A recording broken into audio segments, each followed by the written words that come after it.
Hace 5 meses, Andrea Valdés narró a este noticiero su tragedia. Según ella, fue abusada por 2 guardianes del IMPEC en su celda en la cárcel, el Pedregal de Medellín. Como consecuencia de esa violación, quedó embarazada. La Fiscalía ya tiene las evidencias para imputar a los responsables de estos hechos.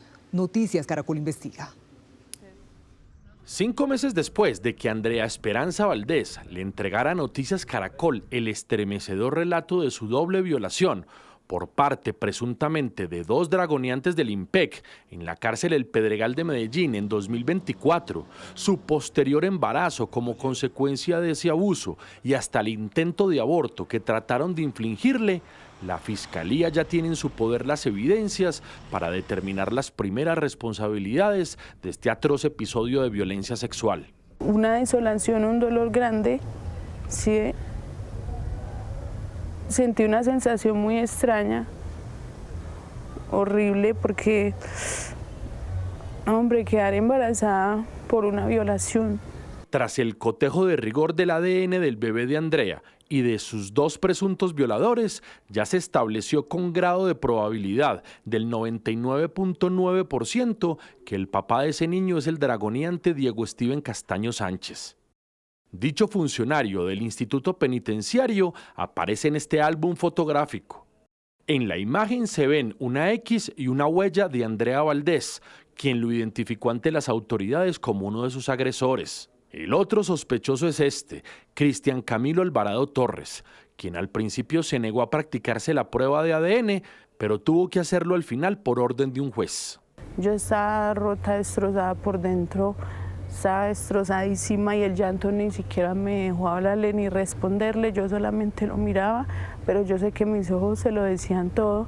Tal como le narró Andrea Valdés a este noticiero, el 29 de agosto y el 5 de septiembre de 2024, siempre al filo de la medianoche, 2 guardianes del IMPEC ingresaron a su celda, la violentaron, la violaron y después la amenazaron.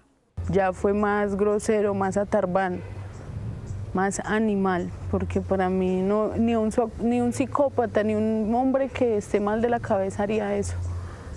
Cuando ya este tipo vuelve y más o menos me repite casi lo mismo, que tuviera el pico totalmente cerrado, porque si no me lo cerraban. Según ella, el primero en abusarla habría sido Cristian Camilo Alvarado. Una semana después, el infierno se repitió con Diego Steven Castaño, quien la dejó en embarazo. Andrea Valdés aseguró sin rodeos que se trató de una forma de escarmiento, de una venganza por las denuncias que ella venía haciendo sobre cómo la guardia, al parecer, se lucraba del negocio de la droga en el centro penitenciario del Pedregal. Pienso que querían interrumpir mi embarazo porque es la prueba más evidente de lo que me hicieron en ese lugar. Todo ocurrió aquí, en la celda número 15 del pabellón de la Unidad de Tratamiento Especial de esa cárcel. Las fotografías que recolectaron las autoridades muestran lo diminuto del lugar en donde habría sido abusada doblemente. La celda gris consta de un planchón de cemento donde Andrea dormía, un inodoro y un lavamanos sencillos y una ducha al fondo. En esta foto se ve una rejilla diminuta por donde recibió la luz los últimos 4 meses de su detención en esa penitenciaría, pues solo salió de allí cuando trascendió que estaba embarazada y que trataron de hacerle perder el bebé poniéndole presuntamente un abortivo en su comida. Yo almuerzo y en cuanto me como estos alimentos, como a los 20 minutos, 15, empiezo a sentirme súper mal. Me dolía mucho mi estómago y me fui a vomitar. Me daban muchas ganas de vomitar. Cuando estoy vomitando, siento como si me hubiera hecho chichi y no, me miro el protector y tenía sangre.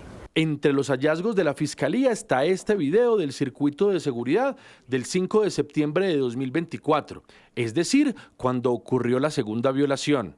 Allí se ve al dragoneante Diego Steven Castaño, quien ya se acreditó como el papá del niño. En su función de pabellonero, ingresó al lugar donde estaba aislada Andrea Valdés a las 7:56 de la noche. A las 8:34 p.m., misteriosamente se apagaron todas las luces del lugar, algo completamente irregular. A las 11:36 de la noche, a pesar de la oscuridad, se ve salir al dragoneante Castaño. Media hora después entregó su turno sin reportar ninguna novedad. Para la fiscalía, el abuso se dio poco antes de que el funcionario saliera del pabellón de Andrea, lo que coincide con el relato de la víctima. Paradójicamente, en la minuta de control, a las 10:30 de la noche de ese día, el dragoneante Castaño escribió de su puño y letra lo siguiente tras la inspección a las celdas. Revista efectuada por el suscrito al interior del pabellón, donde se observa a las PPL aparentemente dormidas sin observar aparente novedad. Carlos Yepes Corazón. Se le exige que diga la verdad, toda la verdad y nada más que la verdad, doctor. Entonces, bueno, al ser humano Carlos Arturo Yepes era el subdirector del Pedregal en la época de los hechos. Andrea Valdés sostuvo que Yepes le dijo textualmente lo siguiente en una ocasión. A los sapos les pasaba eso, que era mejor tener la boca cerrada. Yepes fue interrogado por la fiscalía y se declaró sorprendido por lo ocurrido. Posteriormente fue retirado del IMPEC. Recuerdo que la privada de la libertad manifiesta estar en embarazo, que al parecer era de unos funcionarios del Cuerpo de Custodia de Vigilancia. Otra de las evidencias clave en este expediente es la declaración que el entonces director del Pedregal, Pablo Yamir Ramírez Peña, le dio a la justicia. Allí contó que a Valdés nunca se le autorizaron visitas íntimas desde que llegó a la cárcel en 2017 y que lo ocurrido debía ser investigado porque era inconcebible. Inmediatamente el mismo día la remito a la unidad de policía judicial del establecimiento de reclusión para que allí se le recepcione a ella la denuncia, si hay lugar, la entrevista administrativa para poder determinar por qué ella estaba en embarazo si no le he entrado visita íntima. Entonces necesariamente de entrada hay una irregularidad. No es lo lógico. Lo normal es que la PPL que resulte en embarazo haya recibido visita íntima. El exdirector del penal fue más allá. Señaló que encaró a los dragoneantes acusados por Andrea Valdés, quienes sorprendentemente no negaron lo ocurrido, sino que dijeron que las cosas no habían pasado como ella las había relatado.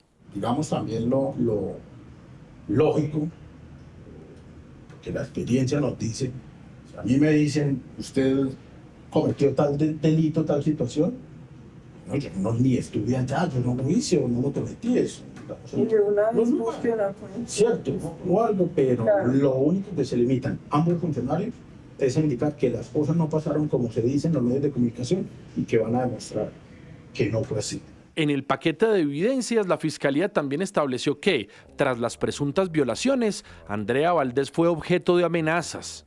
Este informe de Policía Judicial documentó que el 28 de noviembre de 2024, ella recibió una llamada intimidatoria a un teléfono comunitario del patio donde se encontraba en el Pedregal. La triangulación de esa llamada apunta a que la habría hecho otro guardián del IMPEC. Andrea Valdés, independiente de su condición de persona privada de la libertad, incluso independiente de las circunstancias o los hechos que dieron lugar a su condena, tiene una serie de garantías, una serie de derechos fundamentales que no se le pueden desconocer bajo ninguna circunstancia, y resulta aún más reprochable que sean las mismas instituciones, que sea el mismo IMPEC, que sean los mismos dragoneantes quienes le hayan vulnerado sus derechos y garantías fundamentales, aún más en un bien tan protegido y preciado como es la libertad sexual de una persona. Noticias Caracol se comunicó con las defensas de los dragoneantes investigados para conocer sus versiones sobre los hechos.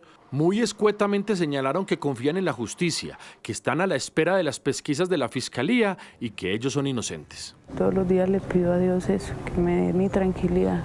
Al margen de lo que determine la justicia, Daniel, el bebé de Andrea Valdés, tiene 2 meses y medio de vida y permanece bajo el cuidado de ella en el pabellón de gestantes de la cárcel El Buen Pastor en Bogotá, a donde fue trasladada a principios de 2025 tras sus primeras denuncias. Andrea, condenada por homicidio hace una década, solo pide justicia y que a ninguna otra mujer bajo custodia del IMPEC pueda volver a ocurrirle semejante ignominia.